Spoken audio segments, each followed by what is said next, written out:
Greetings! Thank you for lending an ear to The Voice of the Times for Wednesday, March 17, 2021. For today's editorial, Palawan plebiscite, a laudable example of democracy in action. Although the official results have not yet been announced by the Commission of Elections as of this writing, it seems certain that a measure intended to divide the province of Palawan into 3 separate provinces has been rejected by Palaweño voters, with backers of the initiative conceding defeat. Republic Act 11259 was signed into law by President Rodrigo Duterte on April 5, 2019, and would have split Palawan into the new provinces of Palawan del Norte, with the capital at Taytay, Palawan Oriental with its capital at Roxas. Puerto Princesa would continue as a component city, administratively separate from the province, and Palawan del Sur with the capital at Brooks Point.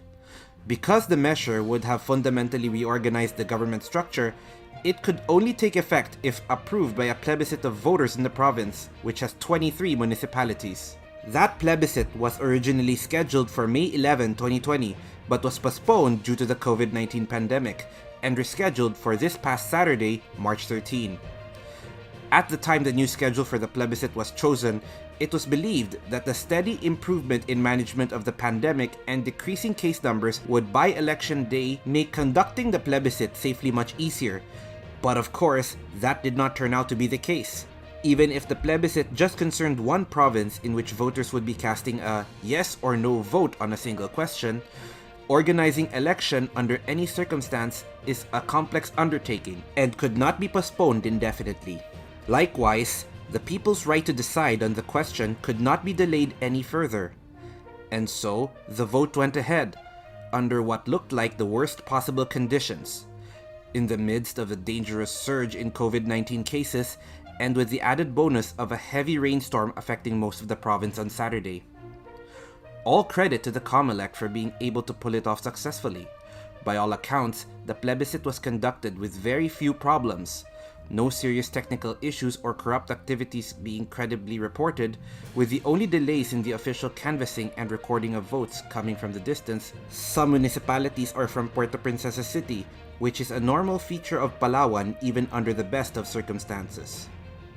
Voters were asked to vote a yes or no on the question, do you consent to the division of the province of Palawan into 3 provinces to be named Palawan del Norte, Palawan Oriental, and Palawan del Sur pursuant to Republic Act No. 11259?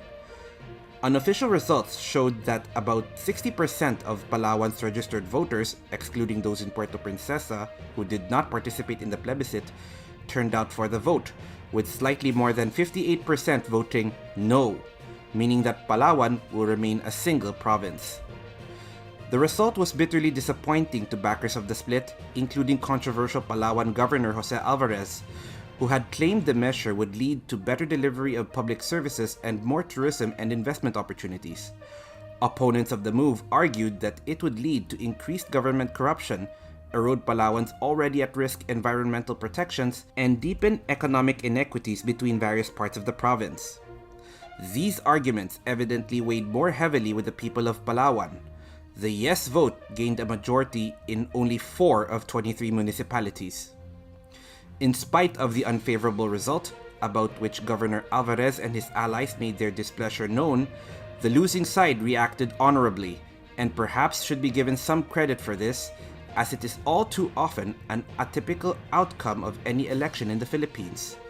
Alvarez acknowledged that the will of the people had been expressed and that his camp would not seek a recount. Backers of the measure in the Senate likewise praised the vote as a successful exercise of the democratic process, though the outcome was not what they hoped it would be. Going forward, Senator Richard Gordon expressed the view that further ideas to create smaller provinces should be more carefully studied before being implemented. And that's the editorial for Wednesday, March 17, 2021. For more news and information, get a copy of the Manila Times on print, subscribe to its digital edition, or log on to www.manilatimes.net. Follow us on Twitter, Facebook, or Instagram, and listen to the Voice of the Times.